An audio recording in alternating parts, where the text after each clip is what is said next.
గౌరవనీయులు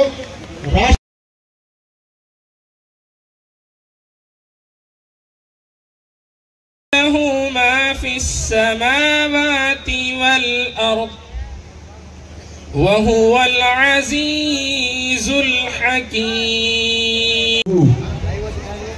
अस्सलाम अलैकुम. ఈ రోజు ఈ యొక్క ఆత్మీయ సభకి నన్ను ఆహ్వానించిన దానికి తెలుగుదేశం పార్టీ మైనార్టీ సోదరులందరికీ ప్రత్యేక అభినందనలు తెలియజేస్తున్నా. మరి అలాగనే ఈనాటి కార్యక్రమానికి ముఖ్య అతిథిగా వచ్చేసిన మనందరి ప్రియతమ నాయకుడు, మీకు రేపు కాబోయే ఎమ్మెల్యే కృష్ణారెడ్డి గారని మీ అందరికీ తెలియజేస్తూ, ఈరోజు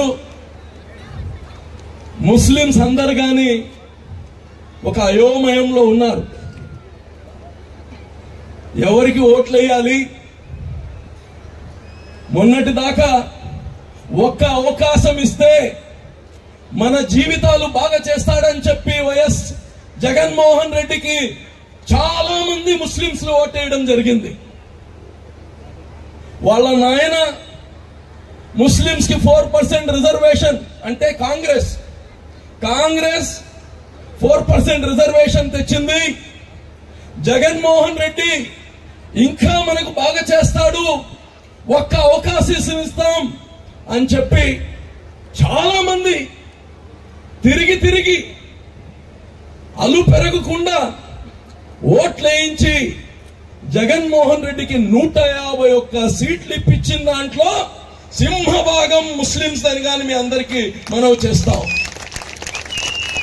ఈరోజు ఎవరైతే తను గెలవాలి, మా జీవితాలు బాగుపడాలి, మా బిడ్డల భవిష్యత్తు బాగుండాలి, మైనారిటీ మస్జిద్లు బాగుపడాలి, మా ఖబర్స్థాన్లు బాగుపడాలి, ముస్లింస్ కి షాదీ మంజులు కావాలి, మా బిడ్డలు విదేశీ విద్యకి పోవాలి అని చెప్పి మా ఆడబిడ్డలకి పెళ్లిళ్ళు చేసుకోవడానికి డబ్బులు ఇస్తా అని చెప్పాడు అని చెప్పి నమ్మి ఈరోజు చాలా మంది మనం ఓట్లేసి గెలిపించడం జరిగింది. నేను మీ అందరిని అడుగుతున్నా, మన ఆడబిడ్డలు ఈరోజు దాదాపు 90% ముస్లింస్ అందరూ ఈరోజు రెక్క ఆడకపోతే డొక్క ఆడదన్నట్టు, ఉదయం పనికి పోకపోతే సాయంత్రం జరగదు. మనకు ఆడబిడ్డలకు వయసు వచ్చిన బిడ్డలు ఇళ్లలో ఉంటే ఆ బిడ్డలకు పెళ్లిళ్ళు చేయాలంటే ఈ రోజు ఉండే ఖర్చులకి ఎంత కష్టమో మా అందరికీ తెలుసు. గతంలో చంద్రబాబు నాయుడు గారు ఆడబిడ్డల కోసం దుల్హన్ అనే ఒక ప్రత్యేకమైన అద్భుతమైన స్కీమ్ తీసుకొని రావడం జరిగింది. గతంలో కానీ చంద్రబాబు కన్నా ముందు ఈ యొక్క సామూహిక పెళ్లిళ్ళు చేసేవాళ్ళు 15,000 రూపాయలు ఇచ్చి, అంటే ఇటువంటి డయాస్ పైన 100 మంది ఆడపిల్లల్ని కూర్చొని పెట్టి 15,000 ఇచ్చి వాళ్ళకి గౌరవించినట్టు కాదు, వాళ్ళకి అవమానించినట్టు ఉండేది ఆ యొక్క తోఫా. ఒకటే చెప్తున్నా, మేము బీజేపీ లోపల పోయి కలియలేదు, బీజేపీ లోపల పోయి కలిసిపోలేదు, మేము ఎన్డీఏలో కలిసాము. ఎన్డీఏతో కలిసినప్పుడు మసీదులకు డబ్బులు ఇచ్చాం, మద్రసాలకు డబ్బులు ఇచ్చాం. ఎవరు ఆపగలిగారు? ఒక చంద్రబాబు నాయుడు అని మీ అందరికీ మనం చేస్తాం. మనుషులు బ్రతుకుతుండేది డబ్బు కోసం కాదు, గౌరవం కోసం, హ్యూమన్ డిగ్నిటీ. మనుషులకి కావాల్సింది ఆహారం తర్వాత గౌరవం. ఈరోజు మీరు ఇచ్చే 15,000కి ఆ బిడ్డని పెళ్లి చేసుకునేవాడు కానీ నువ్వు స్టేజ్ పైన పెట్టి 100 మందిలో పెళ్లి చేసుకున్నావు, నేను వద్దు అని చెప్పే ఎన్నో సంఘటనలు ఉన్నాయి. అవన్నీ మేము చెప్పిన తర్వాత 50,000 రూపాయలు ఇవ్వడం జరిగింది. మనం మళ్ళా చెప్పాం, మన ప్రభుత్వం ఒకవేళ మీరందరూ మళ్ళా తెలుగుదేశం పార్టీని గెలిపించుకొని ఉంటే ప్రతి ఆడబిడ్డకి 1,00,000 రూపాయలు ఇస్తా అని చంద్రబాబు నాయుడు గారు మీ అందరికీ హామీ చేశారు. అయితే అది చెప్తారు కదా, పులిని చూసి నక్కలు వాత పెట్టుకుందని. అలాగా జగన్మోహన్ రెడ్డి గాని మైబీ దూంగా అన్నాడు. ఏది ఒక్క బిడ్డ కన్నా ముస్లిం పేద ఆడబిడ్డకి ఒక్క షాదీ తోఫా ఇచ్చాడా? దుల్హన్ స్కీమ్ ని ఎత్తేశాడు. ఈరోజు మీరు అర్థం చేసుకోవాలి, ఈ యొక్క సామాజిక వర్గం నమ్మకంతో ప్రేమతో ఎంత దూరమైనా వస్తాం. ఇటువంటి సామాజిక వర్గాన్ని మోసం చేయడం ఒక జగన్మోహన్ రెడ్డికే తగును. ఈరోజు మీరు ఒక్కసారి గుర్తు చేసుకోండి, ముస్లింస్ కి ఏదైతే రంజాన్ తోఫా అని ఇస్తున్నారు, దీని అర్థం మనకేదో చంద్రబాబు తోఫా ఇస్తేనే మనం పండగ చేసుకుంటామని అర్థం కాదు. మనలో ఎంతమంది ఉన్నారు పండగ రోజు మనం చేసుకున్నట్టుగా పండగ చేసుకోని సోదరులు ఎంతమంది ఉన్నారు?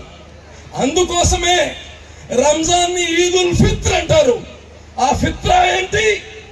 మనలాగా ఎవరైతే పండగ చేసుకోలేరో ఈ డబ్బులతో వాళ్ళు పండగ చేసుకోవాలని చెప్పి వచ్చిన పండగ ఇది.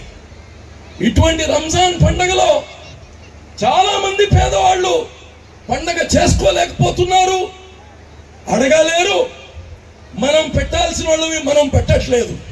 మనం అందరం మనం తీయాల్సిన జకాత్ తీసి మనం చేయాల్సిన పనులు మనం చేస్తే ఎవరు ఇవ్వాల్సిన అవసరం లేదు. ముస్లింస్ దాన్నిగానే అర్థం చేసుకోవాలి. ఈరోజు ఏదైతే రంజాన్ తోఫా ఉన్నిందో చంద్రబాబు నాయుడు ప్రతి ఒక్క ముస్లిం సోదరుడికి పండగ రోజు సంతోషంగా చేసుకోవాలని ఇచ్చారా ఇలేదా? రంజాన్ తోఫా ఇచ్చిందా ఇలేదా గత ప్రభుత్వం? ఈ రోజు నేను అడుగుతున్నా అందరూ ముస్లిం సోదరుల్ని, ఏమైంది? ఎందుకు తీశారు రంజాన్ తోఫా? మాలాంటి వాళ్ళకి ఈరుగా పేద ముస్లిం సోదరులకి ఇచ్చే రంజాన్ తోఫాని ఎందుకు తీయాల్సి వచ్చింది? మీరు 151 ఎమ్మెల్యేలు గెలిపించారని తీశారా? చంద్రబాబు నాయుడు గారు ఉన్నప్పుడు మైనార్టీ ఫైనాన్స్ కార్పొరేషన్ నుంచి 25,000 నుంచి 2 లక్షల రూపాయల దాకా ఒక్కొక్క వ్యక్తికి ఇవ్వగలిగాం. ఎంతో మంది జీవితాల్ని మార్చగలిగాం. తనే కాదు, తను బ్రతుకుతూ తన గౌరవంగా జీవిస్తూ ఇంకో వ్యక్తికి కానీ పని ఇచ్చే పరిస్థితికి తీసుకువచ్చాం ఆ రోజు చంద్రబాబు నాయుడు గారు. ఈ రోజు జగన్మోహన్ రెడ్డి దగ్గర మన ఫైనాన్స్ కార్పొరేషన్ నిధులన్నీ మళ్ళీ ఇచ్చేశాడు. 1 రూపాయి అంటే 1 రూపాయి ఒక్క మైనార్టీకి ఇచ్చిన దాఖలా లేవని. ఇక్కడ ఎవరికైనా మీకు లోన్ వచ్చిందా చెప్పండి? ఆ స్కీమే లేదు, స్కీమ్ లేదు. ఎందుకు? డబ్బులు లేవు. పేదవాడు జగన్ పాపం ఉండే మట్టి, ఉండే ఇసుక, ఉండే సారాయి మొత్తం జగనే తినింది. ఇక్కడ ఉండే మీ ఎమ్మెల్యే, ఇక్కడ ఉండే మట్టి అంతా తినింది ఎవరు? మీ ఎమ్మెల్యే. ఇక్కడ ఉండే ఎమ్మెల్యే ఈరోజు ఇక్కడ ఉన్నారు మీ ముందు. నేను ఇంత ముందు కానీ నాకు తెలుసు ముస్లింస్ అంటే ఈ రోజు కాదు, ముందరి నుంచి కానీ ముస్లింస్ అంటే, ముస్లిం సోదరులు అంటే చాలా ప్రేమ ఆప్యాయత. మన మసీదులు కావచ్చు, మన దర్గాలు కావచ్చు, ఇతను ఎప్పుడున్నా అక్కడ పోయి వస్తా ఉంటాడు. ఈ రోజు అటువంటి వ్యక్తి, మన మనోభావాల్ని గౌరవించే వ్యక్తి, మనం అంటే ఇష్టపడే వ్యక్తి ఈ రోజు మీకు ఎమ్మెల్యేగా ఇక్కడ నిలబడుతున్నారు. చంద్రబాబు నాయుడు గారు ఊరికనే ఇవ్వలేదు. ఒక మంచి వ్యక్తి, ఇతని ద్వారా ఈ సమాజం బాగుపడుతుంది, ఇతని ద్వారా కావలి నియోజకవర్గం బాగుపడుతుందని చెప్పి ఈ రోజు ఇవ్వడం జరిగింది. ఇక్కడ ఉండే ఎమ్మెల్యే లాగా మీ జోబీలో డబ్బులు పెట్టి తీసుకునే వ్యక్తి కాదు, మీకు సహాయపడే వ్యక్తి. మీరందరూ అర్థం చేసుకోవాలి. ఈ రోజు ఈ రాష్ట్రంలో తెలుగుదేశం ప్రభుత్వం రావడం ఖాయం, చంద్రబాబు నాయుడు ముఖ్యమంత్రి అవ్వడం ఖాయం. ఈరోజు మీకు ఒకటే చెప్తున్నా, చాడుతున్నాడు పేదల కోసం పేదల కోసం ఫ్రీ స్కూల్ నడుపుతా ఉన్నాడు. అన్ని మతాలకి ఎవరు పోయినా నేనున్నాను అని సహాయం చేసే వ్యక్తి. అటువంటి వ్యక్తి ఈరోజు డబ్బుల కోసం రాజకీయాల్లో రావట్లేదు. అటువంటి వ్యక్తి మనతో ఉంటే మన గౌరవం పెరుగుతుంది.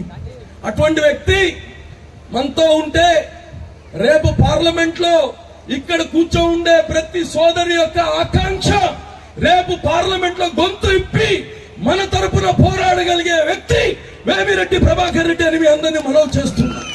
చాలా మంది చెప్తారు అది మోడీ ఓటు, ఇది ఇంకో ఆయన ఓటు. ఎవరిది ఎవరి ఓటు కాదు. మన మనుషుల్ని, మన ప్రజాప్రతినిధుల్ని, మంచి వ్యక్తుల్ని మనం లీడర్స్ గా చేసుకోవాలి. ఎమ్మెల్యేగా కృష్ణారెడ్డి గారిని, ఎంపీగా వేమిరెడ్డి ప్రభాకర్ రెడ్డి గారిని మీరు 2 ఓట్లు వేసి అత్యధిక మెజారిటీతో గెలిపిస్తారు మీ అందరినీ ప్రార్థిస్తూ సెలవు తీసుకుంటున్నాను. ఖుదా హాఫీజ్. చూపించాడు, మీరందరూ చూస్తున్నారు. మేమంటే తెలుగుదేశం వాళ్ళు జగన్కి నిన్న పువ్వు తగిలినా, చిన్న గులక తగిలినా, పెద్ద తగిలి ఆయన తల పగిలిపోయినా ఆయన చంపేయడానికి కొట్టారంటే ఎవరో రాళ్ళు. నిన్న చూశారు కదా మీరంతా డ్రామాలు. ఈరోజు జగన్ కి చిన్న గాయమైతే ఇంత చేశారే, జగన్ చిన్న ఆయన్ని గొడ్డలితో నరికారే, గొడ్డలితో. ఆ ఆడబిడ్డలు ఈరోజు రోడ్ల పైన వచ్చి రోధిస్తా ఉన్నారు. రోడ్ల పైన షర్మిల, తర్వాత వచ్చి ఆ డాక్టర్ సునీతమ్మ రోధిస్తున్నారు. ఒక తండ్రిని గొడ్డలితో నరికి గుండెపోటని చెప్పగలిగిన మహాన్ భావుడు జగన్మోహన్ రెడ్డి అని మీ అందరినీ మనవి చేస్తున్నా. చిన్నాయన్ని నరికి చిన్నాయనికి గుండెపోటు వచ్చిందని టీవీలో చెప్పగలిగే ఏకైక వ్యక్తి ఈ భారతదేశంలో కాదు ప్రపంచంలో జగన్మోహన్ రెడ్డి అని కానీ మీ అందరినీ మనవి చేస్తున్నా. ఈరోజు మిమ్మల్ని కాపాడుకునే బాధ్యత, మిమ్మల్ని కాపాడుకునే బాధ్యత ఈ కావల్లో కృష్ణారెడ్డి గారు తీసుకుంటారు. ఈ రాష్ట్ర ముస్లింస్ ని కాపాడుకునే బాధ్యత చంద్రబాబు నాయుడు గారు తీసుకుంటారు. మేము మీకు ఒక కవచంగా నిలబడి ఉంటాం. మీ పైన ఈగ వాళ్ళకుండా చేయాల్సిన బాధ్యత మా పైన ఉంది. తెలుగుదేశంలో ఉండే ప్రతి ముస్లిం సోదరుడు మీ అందరినీ కాపాడుకుంటామని కానీ తెలియజేస్తూ, మరి ఈరోజు మీ చేతిలో మీ భవిష్యత్తు ఉంది, మీ చేతిలో మీ భవిష్యత్తు ఉంది. మేం పిలిచామని కాదు రావాల్సింది. మీ బిడ్డల భవిష్యత్తు, మీ బిడ్డల చదువులు, మీ బిడ్డల ఉద్యోగాలు ఇవన్నీ కావాలంటే మంచి రాజు కావాలి, మంచి రాజు కావాలి. మంచి రాజును తెచ్చుకోవాలంటే మీ చేతిలో ఉంది. కాబట్టి మీ అందరికీ నేను కోరేది ఒక్కటే, వాళ్లతో కలిశారు వీళ్లతో కలిశారు అనేది కాదు, వడ్డిచ్చేవాడు మీ వాడు ఉన్నాడా లేదా? వడ్డిచ్చేవాడు మీ వాడు ఉన్నాడా లేదా? మీరు ఎక్కడున్నా మీ ఇంటికి గౌరవంగా మీకు రావాల్సిన ప్రతి ఫలితం మీ దాకా చేర్పించే బాధ్యత ఇక్కడ కృష్ణారెడ్డి తీసుకుంటారు, రాష్ట్రంలో చంద్రబాబు తీసుకుంటారని మీ అందరినీ మనవి చేస్తూ, మరి ఈ కార్యక్రమం నిజంగా కావల్లో ఇంతమంది ముస్లిం సోదరులు నేను కలిసే భాగ్యం కల్పించడానికి ఇక్కడ ఉండే మైనార్టీ సోదరులందరూ, మా ముస్లిం సోదరులందరికీ పేరు పేరున నేను కృతజ్ఞతలు తెలియజేసుకుంటూ, నాకు 7:30కి నెల్లూరులో ఒక ప్రోగ్రాం ఉంది, దయచేసి అందరూ మన్నించాలి. కృష్ణారెడ్డి గారిని నిజంగా మంచి మనిషి, నేను ఎవరిని పొగడను, చంద్రబాబునే పొగడను నేను మంచి పని చేయకపోతే. అర్థమైందా? మనకు మంచి హామీలు ఇస్తున్నాడు, మనకు మంచి ఉపయోగపడే పనులు చేయబోతున్నాడు చంద్రబాబు నాయుడు. కాబట్టి అక్కడ చంద్రబాబు రావాలంటే ఇక్కడ కృష్ణారెడ్డి గెలవాలి. అలాగనే మన MP candidate VPR Vemireddy Prabhakar Reddy, ఆ వ్యక్తి మనిషి వ్యక్తిత్వాన్ని చూడాలి. ఆయన రాజకీయాల్లో ఉన్నా రాజకీయాల్లో లేకపోయినా సొంత నిధులతో నెల్లూరు జిల్లాలో 125 విలేజెస్ లో మినరల్ వాటర్ ప్లాంట్లు పెట్టాడు పేదల కోసం అని మీ అందరినీ మనం చేస్తాం. పార్టీలు 40 మంది కలిసి ఒక కూటమి అయ్యాము. దాన్ని ఎన్డీఏ అంటారు. మా ఆలోచనలు వేరు, ఈ 40 మంది ఆలోచనలు వేరు, మా అవసరాలు వేరు, వాళ్ళ అవసరాలు వేరు. మేము ఈ కూటమిలో కలిసింది మీ జీవితాలు బాగా చేయడానికి, మీ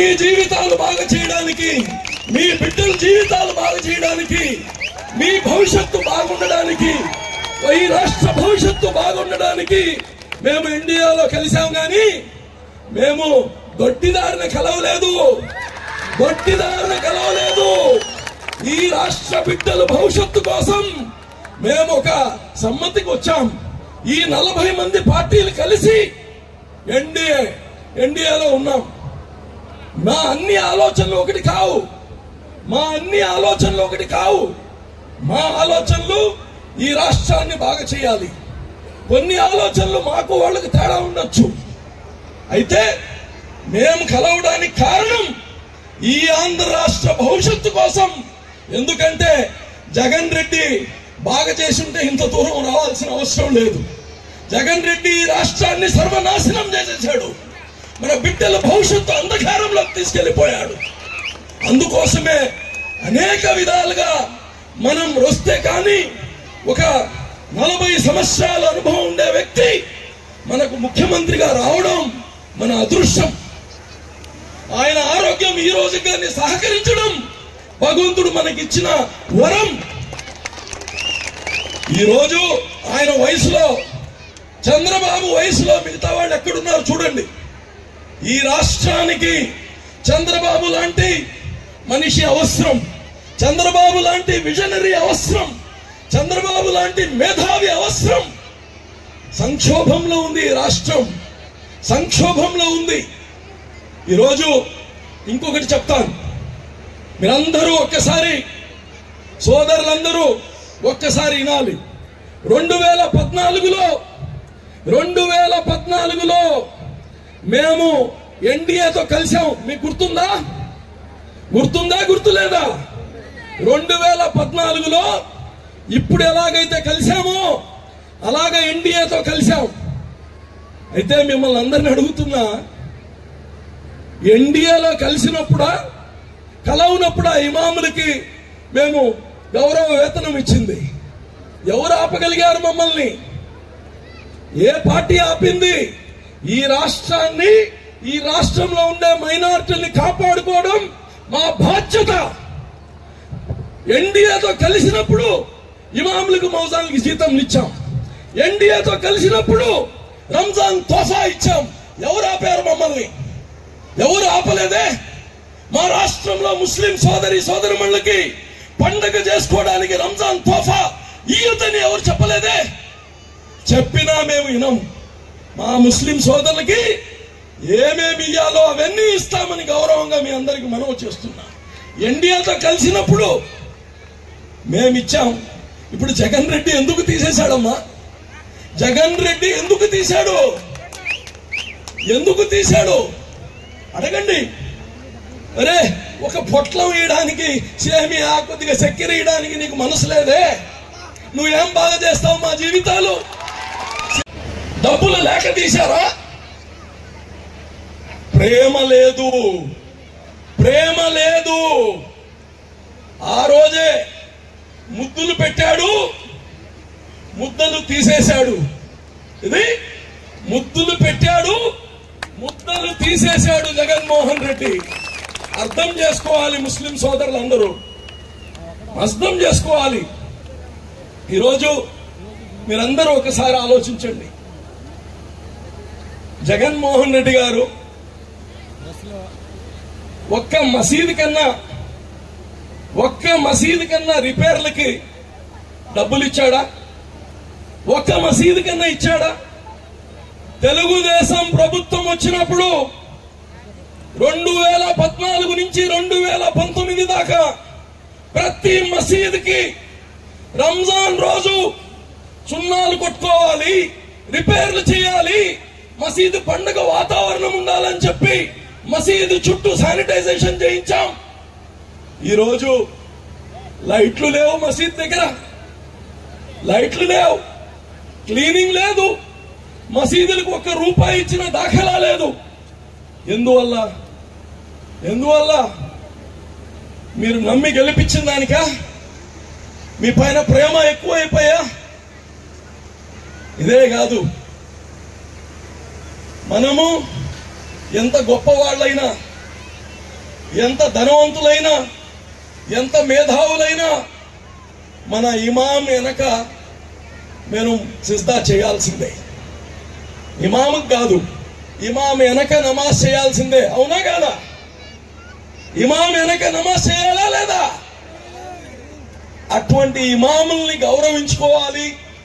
వాళ్ళు చాలా క్లిష్ట పరిస్థితుల్లో ఉన్నారు, ఆర్థికంగా బాగలేరు, వాళ్ళందరికీ ఒక గౌరవ వేతనం ఇస్తే బాగుంటుంది అని చెప్పి భారతదేశంలో ఎక్కడ ఏ రాష్ట్రంలో ఇవ్వలేదు. ఆంధ్రప్రదేశ్ లో ఇమాంలు మౌజన్లకి గౌరవ వేతనం ఇచ్చింది చంద్రబాబు నాయుడు అని మీ అందరికీ మనవి చేస్తా ఉన్నా. మనసు ఉండాలి, ఏదైనా పని చేయాలంటే మనసు ఉండాలి. అదే కాదు, ముస్లింస్ అందరూ గవర్నమెంట్ ఉద్యోగాల్లో ఉండేది చాలా తక్కువ మంది. చిరు వ్యాపారస్తులు ఎక్కువగా చేతి వృత్తుల్లో ఉంటారు. మెకానిక్ పనులు, automobiles, carpentering, motorcycle repair, air conditioning repair, ఇట్లాగా ప్రతి ఒక్కరూ చిన్న చిన్న వ్యాపారాలు, చిన్న చిన్న పనులు చేసుకునేవాళ్ళు. వీళ్ళకి అభివృద్ధి చేయాలంటే వీళ్ళకి ఆర్థిక సహాయం చేయాల్సిన అవసరం ఉంది. ఆత్మీయ సమావేశానికి నన్ను ఆహ్వానించినందుకు ముస్లిం సోదరులందరికీ కూడా పేరు పేరున ధన్యవాదాలు తెలియజేస్తూ, నేను తెలుగుదేశం అభ్యర్థిగా కావల నియోజకవర్గంలో పోటీ చేస్తున్నటువంటి విషయం మీ అందరికీ కూడా తెలుసు. నన్ను ఆత్మీయ సమావేశానికి యువకులందరూ కలిసి ఆహ్వానించినప్పుడు తప్పకుండా వస్తాను. ముస్లింలు అంటే నా ఇంటి సోదరులతో సమానం కాబట్టి ముస్లింలు ఎక్కడ ఏది జరిగినా నాకు వెళ్ళే అవకాశం ఉంది కాబట్టి తప్పకుండా మీ సమావేశానికి వస్తానని చెప్పి నాతో పాటుగా అజీజన్ గారిని కూడా ఆహ్వానించి ఈ రోజున తెలుగుదేశం పార్టీ తరఫున మేమిద్దరం కూడా మీ ముందుకు వచ్చాం. మేమందరం మిమ్మల్ని అడిగేది ఒక్క అవకాశం ఇచ్చి నాకు కూడా కావలిలో సేవ చేసే భాగ్యాన్ని మీరు కూడా కల్పించండి అని చెప్పి మిమ్మల్ని అందరినీ కూడా కోరేందుకు మీ ముందుకు వచ్చానని ఈ సందర్భంగా మీకు తెలియజేస్తున్నా. ముస్లింలన్నా, ముస్లిం భాష అన్నా, ముస్లింల యొక్క భావాలన్నా, ముస్లింల యొక్క ఖురాన్ అన్నా, ముస్లింల యొక్క సిద్ధాంతాలన్నా, ముస్లింల యొక్క కమిట్మెంట్ అన్నా, ముస్లింల యొక్క నిజాయితీ అన్నా, ముస్లింల యొక్క పట్టుదలన్నా, ముస్లింల యొక్క మాట తీరన్నా, మాట నిలబడే మనస్తత్వం అన్నా నాకు బాగా ఇష్టం కాబట్టి నేను ఎక్కువగా స్నేహం చేసేది ముస్లింస్తో. అందుకనే ఎప్పుడు కూడా ముస్లింలు నా పక్కన ఎవరో ఒకరు ఎప్పుడు నిరంతరం ఉంటున్నారంటే ఆ ముస్లింల మీద ఉన్నటువంటి ప్రేమానురాగాలు అవేని మీకు ఈ సందర్భంగా నాకు తెలియజేస్తున్నా. నేను రాజకీయంగా 2005లో రాజకీయాల్లోకి వచ్చిన నాడు నా గ్రామంలో నన్ను హక్కున చేర్చుకుంది కూడా ముస్లింస్లే. మొట్టమొదట నేను ఎంపీపీ పదవి అనేది బ్రాహ్మణ కాకలో పొందినప్పుడు నా పక్కన నిలిచిన వాళ్ళు కూడా ముస్లింస్లే. మళ్ళా ఈ రోజు కూడా నా ఎమ్మెల్యే యొక్క గెలుపుకి కూడా కావలి ముస్లింలే కారణం కాబోతున్నారు. మీ అందరి ఆశీస్సులతో ఆ అల్లా దయ వల్ల తప్పకుండా కావలిలో తెలుగుదేశం సైకిల్ గుర్తు గెలిచి తీరబోతుంది. దానికి మొదటి కారణం, మొదట కృతజ్ఞత చెప్పాల్సిన వ్యక్తులు ముస్లిం సోదరిమణులని ఈ సందర్భంగా మీకు తెలియజేస్తున్నా. ముఖ్యంగా చాలా విషయాలు ఉన్నాయి. అయితే మనం 5 గంటలకు అనుకున్న ప్రోగ్రాం 7:30, 8 అయింది. అందరూ ఇళ్ళకి వెళ్ళే టైం. అందుకని మీతో కొన్ని విషయాలు మాత్రమే తెలియజేయాలి. నేను మొట్టమొదట కావలి పట్టణంలో రాజకీయ బాధ్యతలు తీసుకున్నప్పుడు మొట్టమొదట నా సోదరులు, నా ముస్లిం సోదరులు ఎక్కడ ఉన్నారు, ఏ స్థాయిలో ఉన్నారు, వాళ్ళు రాజకీయంగా ఎక్కడ ఉన్నారు, ఏ పదవుల్లో ఉన్నారు, వాళ్ళు రాజకీయంగా ఎలా ఉన్నారని తెలుసుకుందాం అన్నప్పుడు ఈ రోజున మీకు అందరికీ కూడా చెబుతున్నా, కావలి పట్టణంలో అన్ని కులస్తుల కంటే కూడా మొట్టమొదటి స్థానంలో ఉన్న వ్యక్తులు ముస్లింలు. అత్యధిక ఓట్లు ఉన్నటువంటి ముస్లింస్ రాజకీయంగా వెనుకబడి ఉన్నారు. ఆ రాజకీయంగా వాళ్ళు పెంచాలి, వాళ్ళను కూడా రాజకీయాల సమాజంలో ఉన్నత స్థాయికి తీసుకురావాలి. కావలి పట్టణంలో ఉన్న ప్రధానమైన పోస్టుల్లో ముఖ్యంగా ముస్లిం సోదరులు కూడా తీసుకురావాలని నాడు సంకల్పించా. దానిని ఈ రోజుకు కూడా కొనసాగిస్తూ నిరంతరం ముస్లింతో మమేకమవుతూ ప్రతి సెంటర్లో మా యువకుల్ని, మా పార్టీ కార్యకర్తల్ని రోజు రోజుకు పెంచుకుంటూ కావలిలో ఈ రోజు ముస్లింల పక్కన కృష్ణారెడ్డి పక్కన ఉన్నారు అనిపించుకుంటూ ఈ రోజు ముందుకు పోతున్నాం. అందరూ కూడా బీసీల కిందకు వచ్చారు. ఈ బీసీల కిందకు వచ్చినటువంటి వ్యక్తులందరికీ కూడా 30,000 కోట్ల రూపాయలు బీసీలకి కేటాయించి ఎక్కడ బీసీలకు సంబంధించినటువంటి లోన్ల రూపంలో కానీ ఇతర వర్కుల రూపంలో కానీ ఫ్యాక్టరీలు పెట్టుకోవాల్సిన దాన్ని అన్నిటికీ కేటాయిస్తున్నటువంటి చంద్రబాబును మీరు దీవించండి. ఎందుకు చెబుతున్నానంటే బీసీలందరూ కూడా 50 సంవత్సరాలు పూర్తయిన వెంటనే వృద్ధాప్య పెన్షన్ 60 సంవత్సరాలు పూర్తయితే ఒక్క బీసీలకి 50 సంవత్సరాలు నిండిన వెంటనే 4,000 రూపాయలు పెన్షన్ ఇచ్చే పథకాన్ని ప్రవేశపెట్టాడు. ఇక్కడ ఉన్నటువంటి ముస్లింలో సగం మంది 50 సంవత్సరాలు నిండగానే మీరందరూ కూడా అర్హులు అవుతున్నారు. ఆయన ముఖ్యమంత్రి అయిన తర్వాత జూలై 1వ తేదీ నుంచి మీ అందరూ కూడా పెన్షన్ రాబోతుంది. దానికోసం చంద్రబాబును ముఖ్యమంత్రి చేయండి అని చెప్పి ఈ సందర్భంగా మిమ్మల్ని అందరినీ కూడా కోరుకుంటున్నాం. అదేవిధంగా ఈ రోజున మన మహిళలు ఉన్నారు. నిరంతరం ఆర్టీసీ బస్సులో ఎక్కడో ఇక్కడికి ప్రయాణం చేస్తున్నారు. ఎక్కడ మహిళలు ఆర్టీసీ బస్సు ఎక్కి ఎక్కడ దిగినా అది కూతురింటికి పని, కోడలింటికి పని, తీర్థయాత్రలకు పని, పెళ్లిళ్ళకి పని, కర్మత్రాలకు పని, హాస్పిటల్కి పని, ఎక్కడికి పోయినా ఆర్టీసీ బస్సులో రోపికుండి రోజుకి ఎన్నిసార్లు ఎక్కి దిగినా కూడా ఎక్కిన కాడు నుంచి మీ గమ్యం దిగేంత వరకు ఉచితంగా టికెట్ లేకుండా తీసుకుపోయే పథకాన్ని ప్రవేశపెట్టిన చంద్రబాబు నాయుడిని మన అందరం కూడా ముఖ్యమంత్రిగా గెలిపించుకుందాం. మన మహిళా తల్లులకి ఎంత ఖర్చు మిగులుతుందో ఆలోచించండి. 1 నెల కాదు, 2 నెలలు కాదు, 5 సంవత్సరాల పాటు ఆయన ముఖ్యమంత్రిగా ఉన్నంత కాలం ఉచితంగా తీసుకుపోతే సంవత్సరానికి ఎన్ని వేల రూపాయలు మీకు ఖర్చు మిగులుతుందో, 5 సంవత్సరాలకి ఎన్ని వేల రూపాయలు మిగులుతుందో ఆలోచించి చంద్రబాబు నాయుడు ఓటేయమని చెప్పి సందర్భంగా మిమ్మల్ని అడుగుతున్నా. అదేవిధంగా మన ఇంటిలో ఈరోజు అమ్మఒడి పథకం వస్తుంది.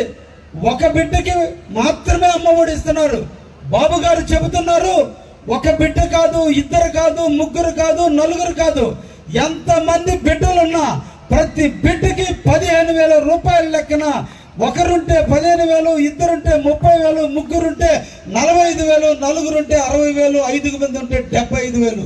ఇలా ఎంతమంది చదువుకోవడానికైనా నేను ఆర్థిక సహాయం చేస్తాను అని చెప్పిన చంద్రబాబుని మీరందరూ కూడా దీవించండి. ఆయన ప్రతినిధిగా నాకు ఎమ్మెల్యే అవకాశాన్ని కల్పించండి అని చెప్పి ముస్లిం సోదరులందరినీ కూడా పేరు పేరున కోరుకుంటున్నా. అదేవిధంగా మన ఇంట్లో 18 సంవత్సరాలతో నిండిన తల్లి ఉంది, పాప ఉంది. ఆ పాపకి పాకెట్ మనీ నిమిత్తం ప్రతి నెల 1,500 రూపాయలు ఇచ్చే పథకాన్ని ప్రవేశపెట్టాడు. ఆ బిడ్డ కోసమైనా మన బాబుని ముఖ్యమంత్రి చేయాలని మిమ్మల్ని ఈ సందర్భంగా అడుగుతున్నా. అదేవిధంగా మన ఇంట్లో డిగ్రీ చదువుకొని ఉద్యోగం రాక బిడ్డ ఖాళీగా ఉంటే, ఏ బిడ్డకైతే ఉద్యోగం రాక ఖాళీగా ఉన్నాడో ఆ బిడ్డ అకౌంట్కి ప్రతి నెల 3,000 రూపాయలు ఇవ్వబోయేటువంటి చంద్రబాబు నాయుడు గారిని మనం దీవించాలని సందర్భంగా. అంటే ఇన్ని పథకాలు ప్రవేశపెట్టే, ఇన్ని పథకాలు పెట్టి పేద బడుగు బలహీన వర్గాల కోసం, ప్రాంతాలకు అతీతంగా ప్రతి నిరుపేద కళ్ళల్లో ఆనందం కోసం, ఈ రాష్ట్రంలో ఉన్న పేదవారిని ధనవంతులు చేయడం కొరకు పేదవాడు పేదవాడిగానే మిగిలిపోతున్నాడు, ధనవంతుడు ధనవంతుడిగా పెరిగిపోతున్నాడు. పేదవాడికి పెద్దవాడికి మధ్య తారతమ్యత లేకుండా జీవిస్తున్నారు.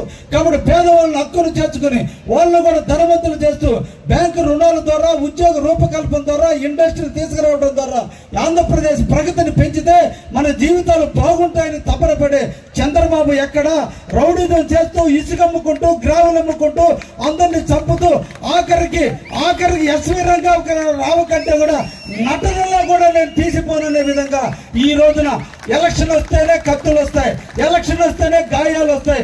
జగన్మోహన్ రెడ్డి అందరినీ చంపుతుండే జగన్మోహన్ రెడ్డి కొట్టే మొగోడు ఉన్నాడా? ఆంధ్రప్రదేశ్లో దయించి ఆలోచించండి. ఎలక్షన్ రాగానే పోయినసారి కోడి కత్తి, ఇప్పుడేమో కరెంట్ లైట్లన్నీ ఆపి గీక్కొని ఒక రాయితో గీక్కొని ఎవరో కొట్టారంటున్నారు. ఎవరో కొట్టించుకునే పరిస్థితి. నువ్వు సొంత చిన్నాయిని చంపి కప్పెట్టి ఈ రోజు కూడా 5 సంవత్సరాలైనా నీ సొంత చిన్నాయన, నీ బ్లడ్ రిలేషన్ అటువంటి తండ్రిని చంపితే దిక్కులేని ముఖ్యమంత్రిగా బతికే నువ్వు నీ స్వార్థం కోసం, నీ స్వార్థ రాజకీయాల కోసం, నీ పదవి కాంక్ష కోసం ఈ రోజున మళ్ళా ప్రజల్ని మోసం చేయడానికి ప్రయత్నం చేస్తున్నావంటే ఇంతకంటే దౌర్భాగ్యమైన పరిస్థితి ఉందా? దయించి మిమ్మల్ని అందరినీ కూడా ఆలోచించమన్నా. ఈ వైసీపీ వాళ్ళు నిద్ర లేస్తే మోసం చేయాలనే తపన తప్ప. ఇక్కడ ఒక సైకో ఉన్నాడు మనకు కావాలో, చూసేదానికి గంగిగోవులాగా ఎట్టుంటాడు. ఈ గుండు ఉంటుంది చూసావా, 10 గుండెలు ఉంటాయి. తప్పు చేస్తే సిగ్గుపడతాం మనం. అన్ని వదిలేసిన వ్యక్తి ప్రతాప్ కుమార్ రెడ్డి. మీకు తెలుసా, కావల్లో గ్రావిలు అమ్ముతున్నాడు, ఇసుక అమ్ముకుంటున్నాడు, ఇళ్ల స్థలాలు అమ్ముకుంటున్నాడు, పంట కాలువలు అమ్ముతున్నాడు, డొంక పోరంబోకులు అమ్ముతున్నాడు. మహానుభావుడు అమ్మినటువంటి ఆస్తి ఎంతో తెలుసా? 123 ఎకరాలు, ఎకరా 4 కోట్ల రూపాయల లెక్కన 600 కోట్ల ఆస్తిని ఆయన అనుచరులు పాతుర్లో లేవుట్లేసి పొలానికి మధ్య ఉంటే పంటకాలో కూడా ఇసుక తోలి, మట్టి తోలి, గవర్నమెంట్ భూమి ఉంటే మట్టి తోలి, గుంటలుంటే మట్టి తోలి ఈరోజు 123 ఎకరాలు ఆక్రమించి 600 కోట్లకు అమ్ముకున్న ప్రతాప్ రెడ్డి ఈ కావలిలో ఇంకా కూడా రేపంటూ ఇంకొకసారి ఈ ప్రతాప్ కుమార్ రెడ్డి వస్తే మన ఇంటిలో బిడ్డ పెళ్లి కావాలంటే ఆయన పర్మిషన్ తీసుకోవాలి. లేదంటే ఇంటి ముందు కుర్చీలు కూడా వేయనీడు. మున్సిపాలిటీది ఈ రోడ్డులో కుర్చీలు వేయటానికి లేదు, షామ్యాన్ వేయటానికి లేదు, నా పర్మిషన్ లేదు. కాబట్టి ముందు నాకు కప్పం కట్టి తర్వాత మీరు పెళ్లి చేసుకోండి అనే పరిస్థితి వస్తుంది.